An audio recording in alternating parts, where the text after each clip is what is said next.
What a life-changing experience to finally meet someone who doesn't hesitate to put it on you or on your tendency to indulge in blame or procrastination. That is indeed a banner day when you meet someone who has learned how to skillfully and carefully attack the same problem that has kept you from doing very well, or kept you beneath your potential, or kept you off balance as to your own self-worth. It is so easy to mistake appearances for reality, to confuse the symptom with the real cause. Along with blame comes the third negative tendency we want to eliminate: excuses. Guess how many excuses we have? 1,000,000. And in the course of a lifetime, we will probably use them all, unless somebody finally comes along and blows all those excuses apart to make us come face to face with the real reasons for our current dilemma.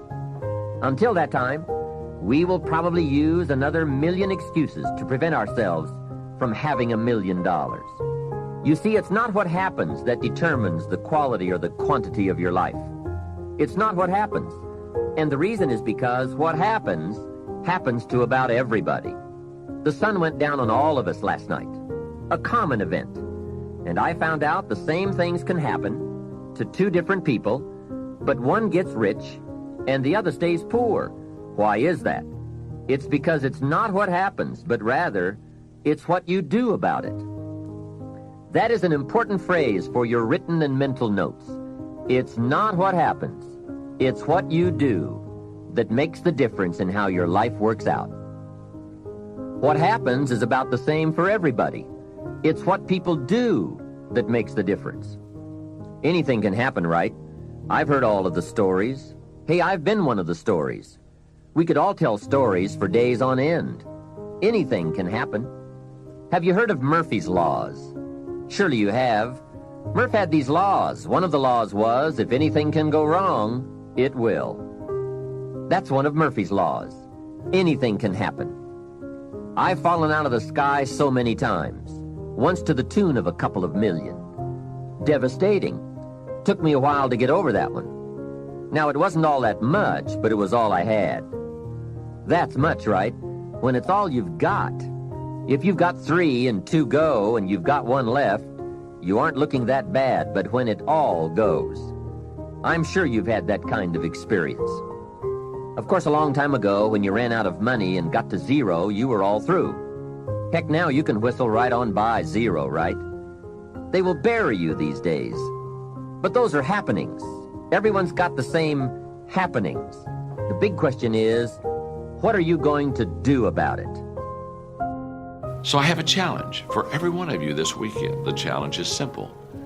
As you go through your weekend, and sometimes it's kind of hopefully an easier time of your week, ask yourself, am I practicing self-discipline in my life? Am I doing the things that I should do because I need to do them, or am I kind of waiting to feel the moment? Do like our friends Nike say, just do it. So I applaud you for your dreaming, for your running toward your dream. I applaud you for believing in yourself, because that's what life is about, stretching and challenging, looking for ways that you can begin to improve yourself. Not only is it possible for you to have your dream, but it's necessary. It's necessary that you go for what is yours in the universe. How many of you know if you'd have been more disciplined, you'd be further along to reach your goals right now? Socrates said the undisciplined life is an insane life. Make it okay to fail. A lot of people, 85% of people, allow their fear of failure to outweigh their desire to succeed. Repeat after me, please. Anything that's worth doing is worth doing badly. Yeah, see, anything is worth doing right, as we have been taught, if you know how to do it. But if you don't know how to do it, it's worth doing badly until you get it right. But most people, you know what they do? Most people go through life quietly and safely, tiptoeing to an early grave. We've been holding back. We have ideas that we don't act on, things we want to do. We're afraid to take chances. See, a lot of people say no to things and they don't even know what they're saying no to. Don't allow but to keep you in the corner. When you start to say to yourself, I'm going to do it anyway, what happens is something really cool. You acknowledge that there are feelings that you have that are trying to swoop in and hijack you. You acknowledge them and you basically say, guess what? I'm going to do it anyway. All that positive thinking and how you think and what you determine your destiny to be, it works. You must prepare your mind to be happy. You gotta take action now. You gotta take action now. Make today your masterpiece. To becoming successful, whether it's in a business, whether it's working with someone or for someone or in your personal life. And I learned this selling encyclopedias door to door in my early 20s, is be prepared in life for a lot of rejection. Because if you're prepared for a lot of rejection, it comes, you don't get turned off, you don't get disappointed, like, well, I'm not gonna do this anymore, no one thinks it's a good idea. It's like, I say selling encyclopedias, knock on 100 doors, they slam them in your face. You must be just as enthusiastic on door number 101 as door number 1. And that's one of the real secrets. And growing up as kids in downtown LA, we all knew that. We didn't have a lot. We knew there's a lot of things that are going to turn you down. At 7, trying to sell a flower pot on the street, most people said no, but it's only 50 cents. No, no, no. Soon a waitress in a little restaurant said, only 50 cents? That's really great. She bought it from us. And we went and built another one. You don't give up. That really is like one of the secrets to the universe, in my opinion, that ability to stay as enthusiastic on door 101 as you were on door 1 when you've had it slammed in your face over and over and over. Is that something you can teach? Like, in fact, have you parted that onto your kids? Like, is that something that they've adopted? And if so, how did you pull that off? Definitely. It's just like your viewers of your fabulous show here. They've just heard me say that. Now, if they write that on a piece of paper, be prepared for a lot of rejection. Whether it's in their personal life, that someone says, you're too old, you're too fat, you're too young, you're not going to do anything other than yes. You got holes in your nose, you got things coming out your ears. Whatever is other than yes, this is wonderful. Realize that's going to happen in life. As soon as people know that, when something goes wrong, they look at a piece of paper. Oh yeah, that reminds me. The other quote that I give people a lot, especially entrepreneurs, is any business you're in, whether it's a service or whether it's a product, or anybody you work with that has a product or a service, always make sure that your product or your service is of the highest quality you could ever make it, because you do not want to be in the selling business.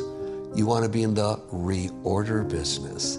Granted, you've got to tell somebody what your idea is and how it's going to cure something they may need. But the quality has to be so good that after that they want to reorder it, or if it's a one-time item, tell friends about it. And if people think in whatever they're doing in life, be in the reorder business, whether it's with a personal relationship, whatever you see right now, you're going to see again and again and again. It's going to enhance. There'll be ups and downs. Here's my product. It's so darn good, you're going to use it. We started Paul Mitchell. We had no money, but we knew our product was so darn good that if we got in the hands of enough people, they're going to be reordering it because it was that quality. Service the same way.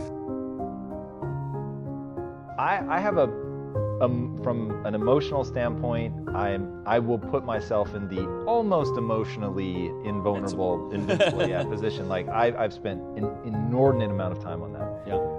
But I would have to process through some real fear, even if it was just, okay, now what happens to my wife? What happens to my family?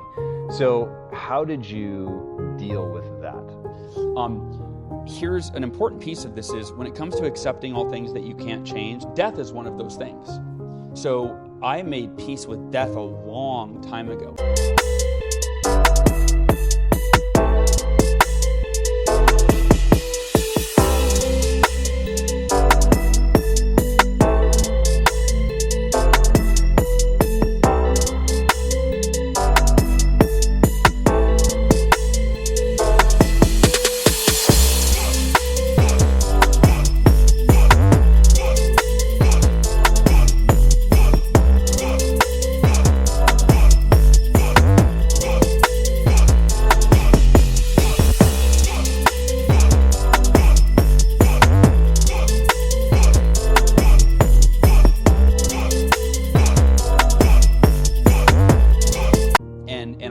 death is a big fear for all of us. And to me, I've gotten to the point where I realize it doesn't even make sense for that to be a fear. For anything that's inevitable or that you can't change, right, that there's no point in resisting it and wishing it weren't going to happen. And the way that I look at death is it's the other side of birth. And we don't fear birth, right? But birth and death are both just as inevitable, and they're two sides of the same coin that is life, right? But that's the one thing I've heard you say where I was like, and I'll say why.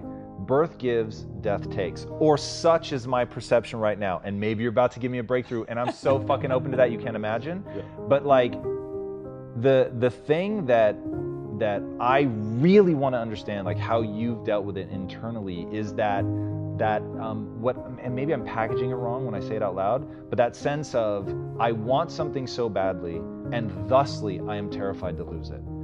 And the wanting is so powerful and so important and so beautiful that I know I don't want to give that up, but yet it creates the fear. It is like the old Buddhist notion of life is suffering because you want things, and you may not get them, because you want things, you may lose them.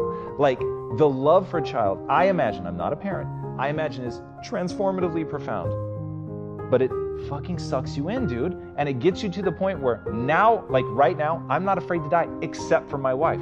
Legitimately, for myself, whatever. Like I won't say that I'm not bothered, but it's like not a grand fear of mine. Even though I talk a lot about living forever, that's me moving towards something, not away from. I'm not moving away from death. I'm moving towards the things I would be able to do if I could live forever.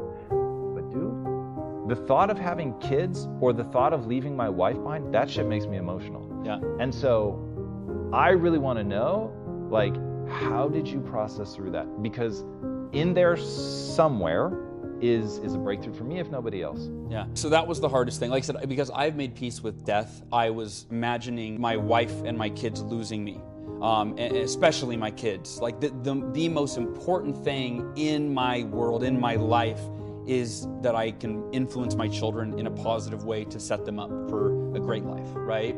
And so that I might not have that opportunity was the hardest thing to deal with. I think that part of it is I didn't spend a lot of time on thinking about